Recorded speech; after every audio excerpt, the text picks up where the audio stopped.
Dans cette section, nous voyons comment on va installer le JDK et le NetBeans IDE, qui va être notre éditeur, qui va nous permettre de travailler, hein, de créer, de taper quelques codes, hein. Donc je vous montre les différentes étapes qu'il faut pour installer ce logiciel, hein. Alors, nous allons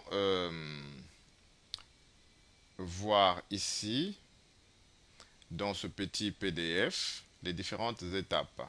Alors c'est très simple, hein.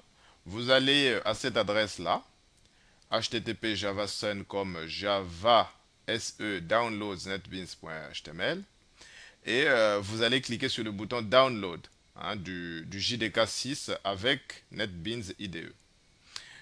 Alors, cependant, il faut vérifier quand même des préalables, hein. Il faut déjà avoir votre Windows, donc votre système Windows XP professionnel, avoir des droits, des privilèges administrateurs pour pouvoir l'installer. Et puis voilà une configuration minimale sur laquelle on a testé donc cet ensemble NetBeans et JDK.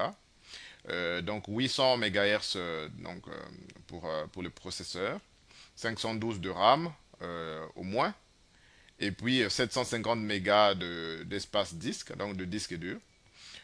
Voilà. Ensuite, l'installation est très simple. Vous double-cliquez sur le point exe que vous allez obtenir au téléchargement. Voilà. Alors, euh, vous indiquez les dossiers d'installation du JDK et de NetBeans. Je vous conseille de prendre dans un premier temps donc les dossiers par défaut. Et vous cliquez sur le bouton installer, vous voyez. Et tout s'installe normalement. Et ensuite, donc, vous avez le NetBeans.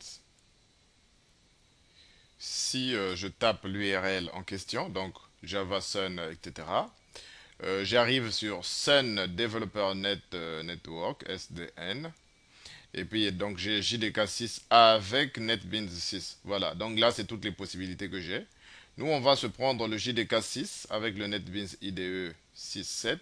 Donc, c'est le bundle là. Et c'est celui-là, c'est ce download que nous allons cliquer, hein, pour avoir le logiciel, euh, pour avoir à la fois le JDK et le NetBeans. Ensuite, l'installation va installer les deux sans aucun souci.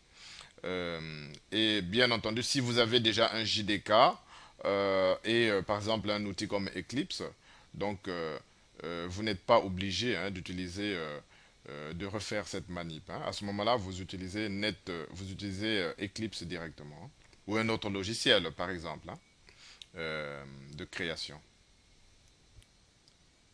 Une fois votre logiciel installé, alors votre JDK, si vous avez choisi de l'installer dans Program Files, par exemple, donc installation par défaut, donc votre Java se retrouve dans le dossier Java. Alors, où il est? A, B, C, D, E, F, G, H, I, J. Java. Dans Java, vous avez ici, vous voyez, JDK 1, 6, blablabla. C'est là que se trouve votre JDK, hein. Donc, si on l'ouvre pour voir, voilà. Vous voyez, donc avec un certain nombre de dossiers, dont le dossier bin, qui contient donc tous les exécutables. Par exemple, vous avez le Java exe, vous avez le compilateur javac exe, vous voyez, ou javadoc. Donc, tout se trouve là, hein. Donc, JDK 1.6. C'est l'environnement clé d'exécution, hein, donc de programmation. Alors, vous avez le NetBeans, l'IDE. Normalement, il a été installé dans un dossier appelé NetBeans 6.7. Vous voyez? Donc c'est là que vous avez tous les dossiers d'install, avec ici en bin le fichier exécutable de NetBeans, hein.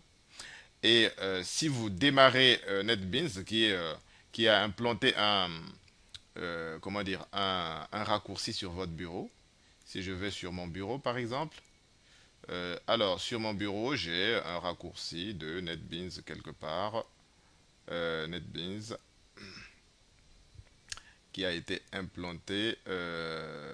Alors, où es-tu? Raccourci.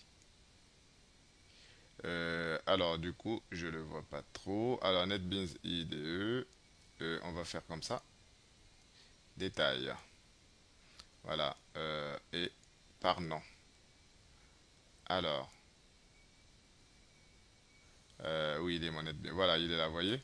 Donc, vous l'avez ici, hein, sur votre bureau, hein. Donc, si vous lancez depuis votre bureau, vous devez avoir le logiciel qui va se présenter comme ça. C'est dans cet environnement-là que on va créer les codes dont nous aurons besoin pour travailler. Voilà l'installation donc de votre environnement de travail.